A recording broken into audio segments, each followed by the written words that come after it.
பாரதி, பாரதி, என்னாச்சு பாரதி? இல்ல அத்தா, தெரியாம ஸ்லிப் ஆயிடுச்சு. பாத்து வா, வா.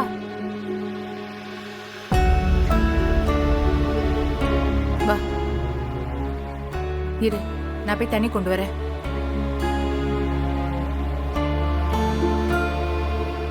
இந்தா தண்ணி குடி பாரதி.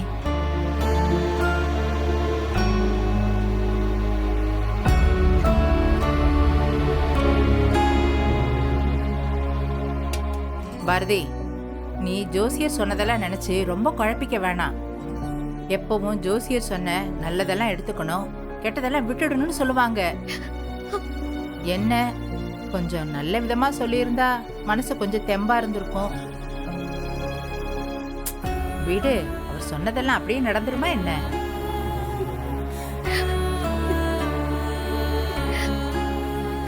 அத்தை, ஜோசியர் சொன்ன மாதிரி என்னோட ஜாதகத்தாலதான் வாசுக்கு அப்படி ஆயிடுச்சா?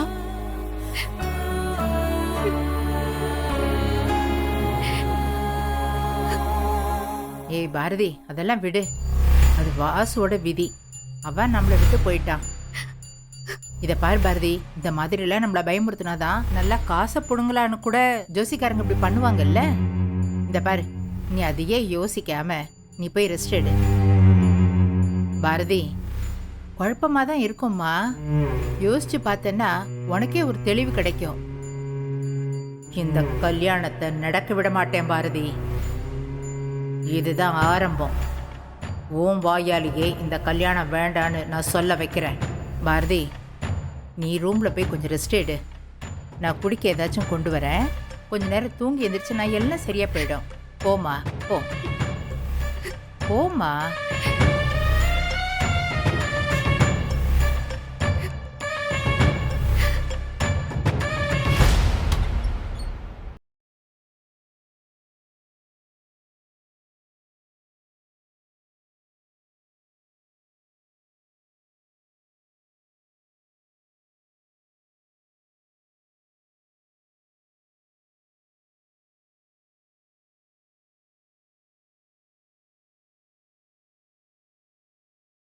பலி கொடுத்துறாதீங்க.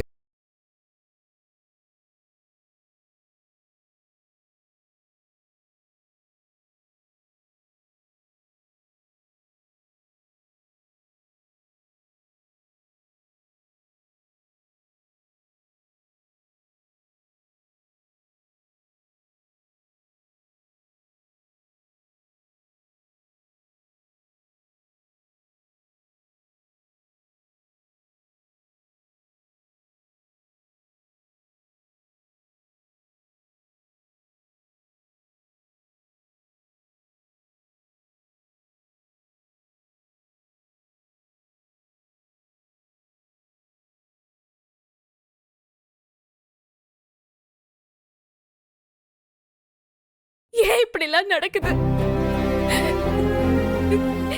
நான் இப்ப என்ன பண்றதுன்னு எனக்கு ஒண்ணுமே புரியலையே. ஐயோ.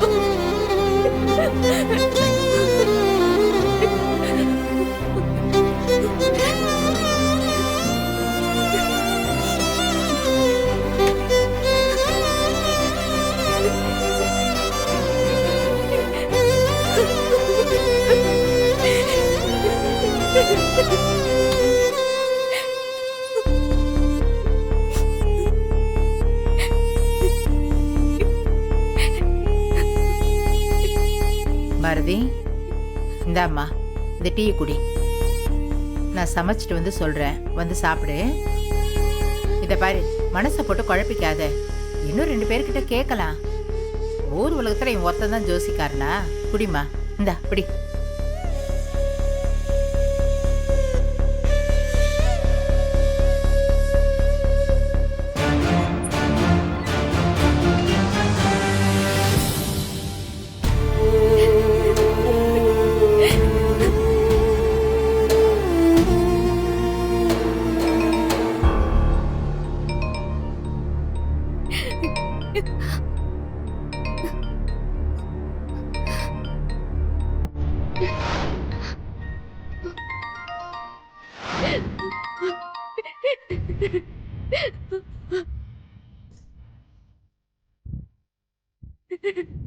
ஆதி, இந்த பொண்ணுக்கு எந்த ஜாதகத்தோட கல்யாணம் நடந்தாலும் அந்த ஜாதகக்காரர் உயிரோடு இருக்கிறதுக்கு 1% கூட வாய்ப்பே இல்லைம்மா.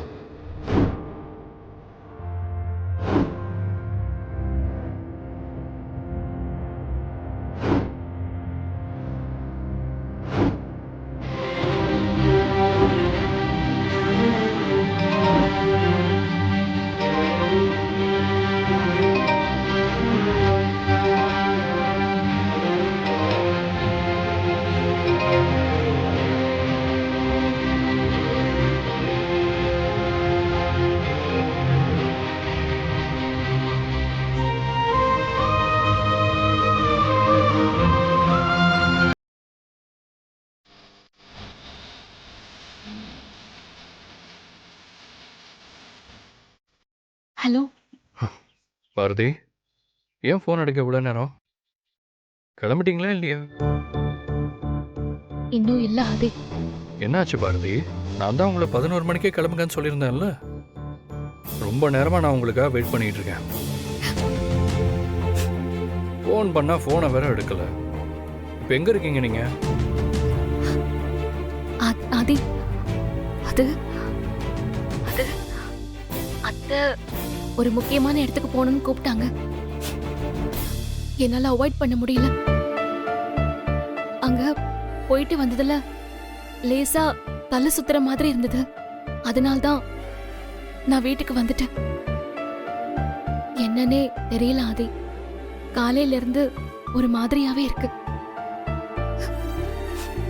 நாம வேணா இன்னொரு நாள் வெளியே போலாமா? பாரதி, நான் இன்னைக்கு உங்களை ஆசையாக வெளியே கூட்டிகிட்டு போகலான்னு பிளான் பண்ணேன்.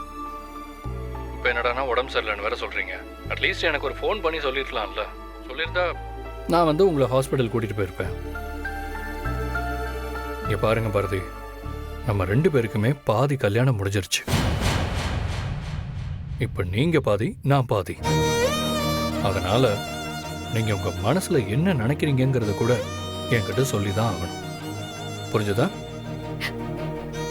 என்ன பாரதி, நான் பேசுறது கேக்குதா?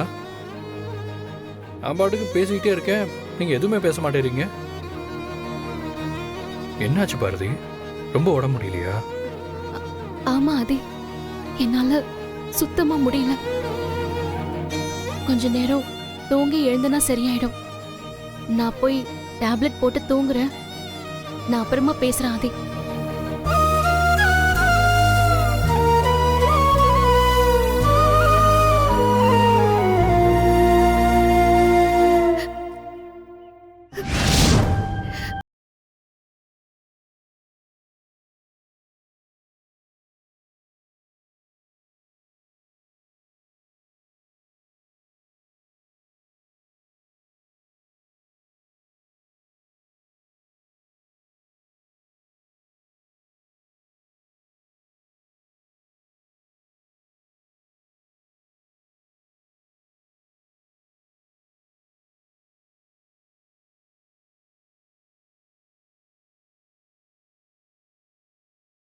வந்தது ஏன் இந்த திடீர் குழப்பம்?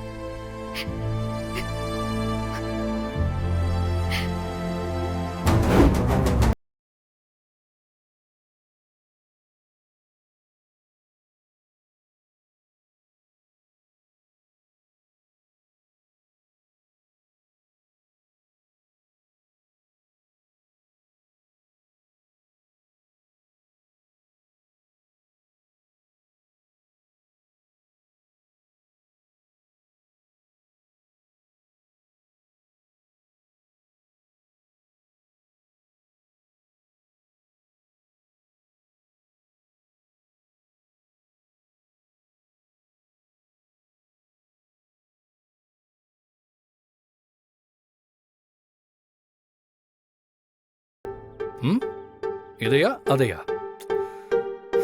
பாரதி, இந்த மாதிரி விஷயங்கள்லாம் நடக்கிறப்போ நல்லதா இருந்தா அதை மட்டும் ஏத்துக்கணும். ம், நமக்கு செட் ஆகலைன்னா அந்த விஷயத்தெல்லாம் தூக்கி போட்டு அடுத்த வேலையை பார்க்கணும். ம், தேவையில்லாம மனசு போட்டு குழப்பிக்காதீங்க பாரதி, ப்ளீஸ். இப்போதான் நம்ம ரொம்ப சந்தோஷமா இருக்க வேண்டிய டைம். ம், இங்கே பாருங்க. ஓகே, நம்ம எதா இருந்தாலும் சரி பண்ணிக்கலாம். ஓகேவா? இங்கே பாருங்க, இந்த உலகத்துல நம்ம வேணும்னு நினைச்சா கிடைக்காத விஷயம்னு எதுவுமே இல்லை. நான் பார்த்துக்கிறேன் பாரதி. என்ன பண்ணலான்னு யோசிக்கலாம். சரியா? பாரதி, நீங்க சிரிக்கலைன்னா கூட பரவாயில்ல. அட, மூஞ்சி உருண்டு வச்சுக்கிட்டா கூட பரவாயில்லைங்க.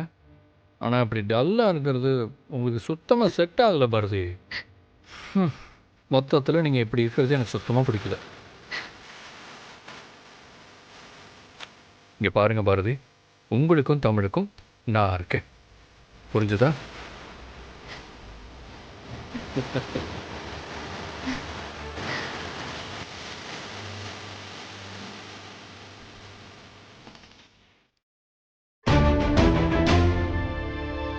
ஏய் ஆதி, டேய் ஆதி, டேய் ஆதி, டேய் என்னடா ஆச்சு? ரொம்ப நேரமா கூப்பிட்டுக்கிட்டே இருக்க, நீ ஏதோ யோசனையிலே இருக்க. மச்சான், நீயும் பாரதியும் வெளியே போறதா தானே சொன்னீங்க, அப்புறம் என்ன நீ இங்கே உட்காந்துட்டு இருக்க? இல்லைடா கேஷவ், நானும் பாரதியும் இன்னைக்கு வெளியே போகல. டேய் மச்சான், என்னமோ நடந்திருக்குன்னு மட்டும் தெரியுது. என்ன விஷயம்டா, சொல்றா.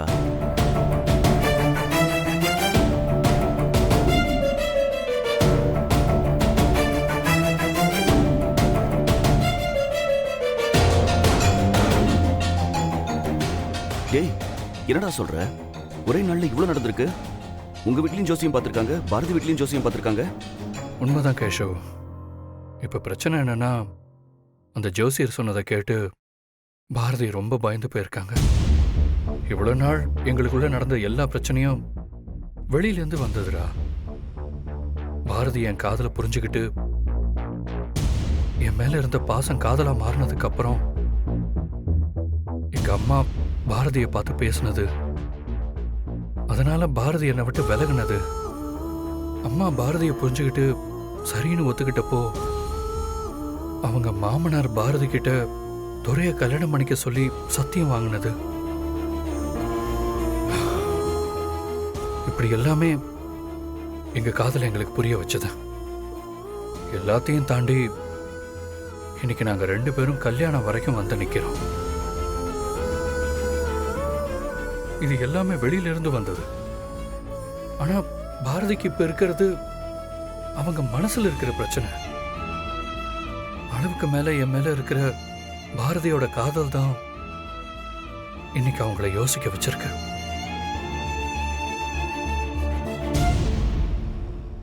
டேய் மச்சான், நீ சொல்றது எனக்கு புரியாம இல்லடா. ஆனா பாரதியை பத்தி தான் உனக்கு தெரியுமே, டக்கு டக்குன்னு முடிவு எடுத்துருவாங்க. முக்கியமா உனக்கு ஒரு பிரச்சனைனா பாரதி என்ன வேணாலும் பண்ணுவாங்க. நீ என்ன வேணாலும் சொல்லு, அவங்களால உனக்கு ஒரு பிரச்சனை வருதுன்னா அவங்க உன்னை விட்டு விலகி நிக்க கூட தயங்க மாட்டாங்கடா. கரெக்டா கேஷவ். இப்ப பாரதிக்கு இருக்கிற பயம் எனக்கு எதுவும் ஆயிடக்கூடாதுங்கிறது தான். முக்கியமா அந்த ஜோசியர் சொன்ன மாதிரி பாரதியை நான் கல்யாணம் பண்ணிக்கிட்டா என் உயிருக்கு ஆபத்துன்னு பாரதி நம்ப ஆரம்பிச்சிட்டாங்கன்னு வச்சுக்கோ. அதுக்கப்புறம் பாரதி என்னை விட்டு விலகிடுவாங்கடா. ஒருத்தவங்களை பிடிக்காம விலகிறதுக்கும் மனசு பூரா காதலோட நமக்கு பிடிச்சவங்க நல்லா இருக்கணும்னு விலகிறதுக்கும் நிறைய வித்தியாசம் இருக்கு கேஷவ். அந்த இடத்துக்கு பாரதி போயிட்டாங்கன்னா அவங்கள திரும்ப சரி பண்றது ரொம்ப கஷ்டமாயிடும். எனக்கு அதான்டா கேஷவ் ரொம்ப பயமா இருக்கு. பாரதி இல்லாத வாழ்க்கையை என்னால யோசிச்சு கூட பார்க்க முடியல. டேய் ஆதி, இப்ப என்னடா பண்றது? நீ சொன்ன மாதிரி பாரதி இப்ப முதல் மேல இருக்கிற பூனை மாதிரி இருக்காங்கடா. இப்ப நம்ம பண்ண வேண்டியதெல்லாம் பாரதியால உனக்கு எந்த பிரச்சனையும் இல்லைன்னு ப்ரூவ் பண்ணணும். டேய் மச்சான், நம்ம வேணா பாரதி வேற ஜோசியர் கிட்ட கூட்டு போலாமா? இல்லடா கேஷவ், பாரதி ஒரு பெரிய நெகட்டிவான விஷயத்தை கேட்டிருக்காங்க. இப்ப நாம அவங்கள வேற எத்தனை ஜோசியர்கிட்ட கூட்டிட்டு போனாலும் அவங்க முத தடவை கேட்டது மறக்காது. அவங்களுக்குள்ள உறுத்திக்கிட்டே தான் இருக்கும். ஏன்னா வாசுவோட உயிருக்கு ஆபத்துன்னு ஜோசியர் சொல்லி அந்த கொஞ்ச நாள்லயே வாசு இறந்து போயிட்டாரு. ஸோ வேற ஜோசியர்கிட்ட போறது சரியா வராது. இப்போ அவங்களால எனக்கு எந்த பிரச்சனையும் இல்லைன்னு அவங்க நம்பணும். அது மட்டும்தான் இப்போ இருக்கிற ஒரே வழி. ஏண்டாது இந்த விஷயத்தை பத்தி நீ என்ன நினைக்கிற? பாரதி பயப்படுற மாதிரி அவங்களால உனக்கு ஏதாவது பிரச்சனை வரும்னு உனக்கு தோணுதாடா? நே கேஷவ், உன்கிட்ட இருந்து இப்படி ஒரு கேள்வியை நான் எதிர்பார்க்கலடா. டேய், பாரதி 2 தடவை என் உயிரை காப்பாத்திருக்காங்க. சொல்லப்போனா இப்ப நான் உயிரோட இருக்கிறதுக்கே பாரதி தான் காரணம். பாரதி என் லைஃப்ல வந்ததுக்கு அப்புறம் தான் என் வாழ்க்கையே மாறுச்சு. பாரதியை பார்க்கறப்பெல்லாம் என் இதயம் துடிச்சது உண்மைடா. என் இதயத்துல இருந்த பிரச்சனையினால நான் பட்ட கஷ்டம்லாம் உனக்கே தெரியும்ல. பாரதியும் தமிழும் என் வாழ்க்கையில வந்தது என்னோட அதிர்ஷ்டம்டா. அந்த குட்டி தேவதை தமிழ் என்ன அப்பான்னு கூப்பிட்டப்போ இந்த உலகமே என் காலுக்கு அடியிலன்னு எனக்கு தோணுச்சுடா. என் வாழ்க்கையை மாத்தினவங்க அவங்க 2 பேரும் தான். எவ்வளவுதான் வசதி இருந்தாலும் நான் ஏதோ தனியா இருக்கிற மாதிரியே இருக்கும். டேய் கேஷவ், அவங்க தாண்டா என் லைஃபை ஃபுல்ஃபில் பண்ணிருக்காங்க. பாரதி என்னை விட்டு போனா இந்த வாழ்க்கையே எனக்கு வேஸ்ட்டுங்கிறத நான் எப்படி புரிய வைக்க போறேன்னு எனக்கு தெரியலடா. டேய், இதெல்லாம் நீ சொல்லிதான் எனக்கு தெரியணும்னு அவசியம் இல்லடா. இத பார், நான் இப்பவும் சொல்றது ஒரே விஷயம்தான். டேய், அன்னைக்கு ஜஸ்ட் மிஸ்டா மச்சான். துரை தாலி கட்ட போன அந்த பாயிண்ட்ல டேய், எனக்கு என் கண்ணு முன்னாடி தெரிஞ்சது உங்க 2 பேரோட காதல் மட்டும்தான்டா. அதுதான்டா உன்னை பாரதியை காப்பாத்த வச்சத. இங்க பாரு, உங்க 2 பேரோட காதல் தான் உங்க 2 பேரையும் திரும்ப திரும்ப சேர்த்து வச்சுக்கிட்டே இருக்கு. அதே மாதிரி இதுவும் ஜஸ்ட் ஒரு சோதனை தான் மச்சான். இத பாரு, நீங்க 2 பேரும் இதை தாண்டி வருவீங்க, எனக்கு நம்பிக்கை இருக்குடா. டேய், இவ்வளவு காதலை வச்சுக்கிட்டு உங்க 2 பேரையும் காதலை விட்டு கொடுத்துட முடியுமா? டேய் மச்சான், இவ்வளவு நாளா பாரதி உன்னை காதலிக்கிறாங்களான்னு தெரிஞ்சுக்கிறதுக்கு போராடிக்கிட்டு இருந்த. ஆனா இப்பதான் பாரதியோட காதல் உனக்கு தெரியுமே. இத பாரு, இனிமே பாரதியோட சேர்ந்து வாழ போராடு மச்சான். கரெக்டு தான்டா கேஷவ்.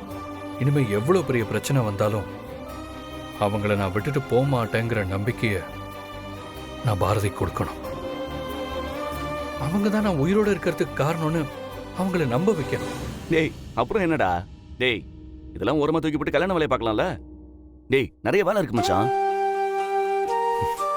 கேஷவ், என்ன நடந்தாலும் பாரதி கூட எனக்கு கல்யாணம் நடந்தே ஆகணும்டா. நடக்கும். நான் எங்க காதலை நம்புறேன்.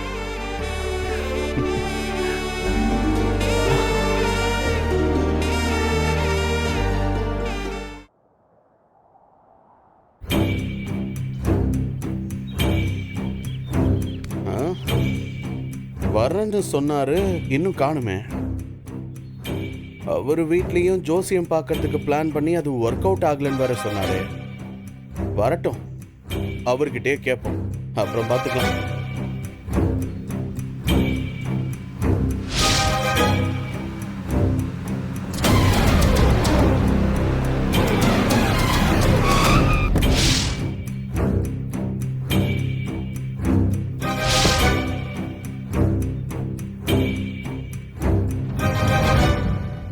வணக்கம் சார். இதுக்கெல்லாம் ஒன்றும் குறைச்சல் இல்ல. முதல்ல கண்ணாடி கேட்டியா? இதெல்லாம் கரெக்டா இரு, ஆனா காரியத்துல மட்டும் கோட்டை விட்டுரு. ரகசியமா ஒரு விஷயத்த பண்றோம்னா அதை ரகசியமா வச்சுக்கிறதுக்கு என்னென்ன பண்ணணுமோ அதெல்லாம் சரியா பண்ணணும். சார், என் மேல கோவப்படாதீங்க சார். கொஞ்சம் அசால்ட்டா இருந்துட்டேன், அதான் தப்பு நடந்துருச்சு.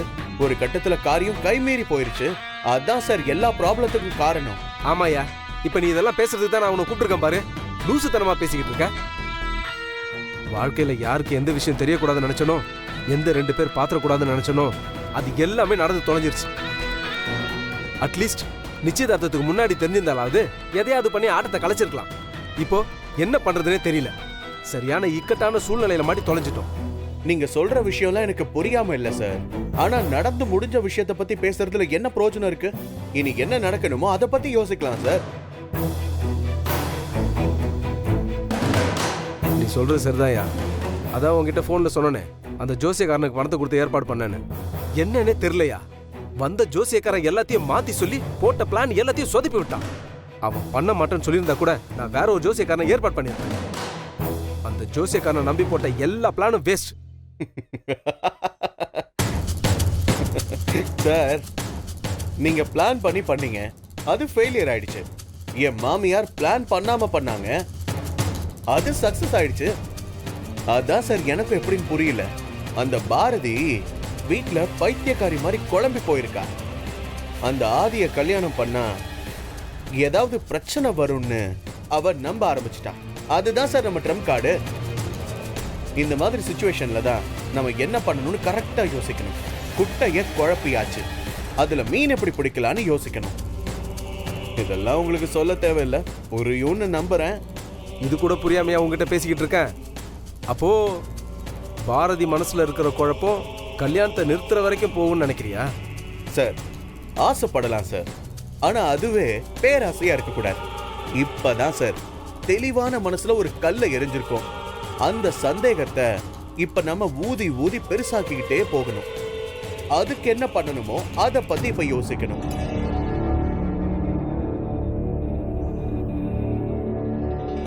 அதான் இவ்வளவு தூரம் சொல்லிட்டியே, என்ன பண்ணலாம் நீயே சொல்லு. அது சரியா தப்பாங்கிறத நான் சொல்றேன்.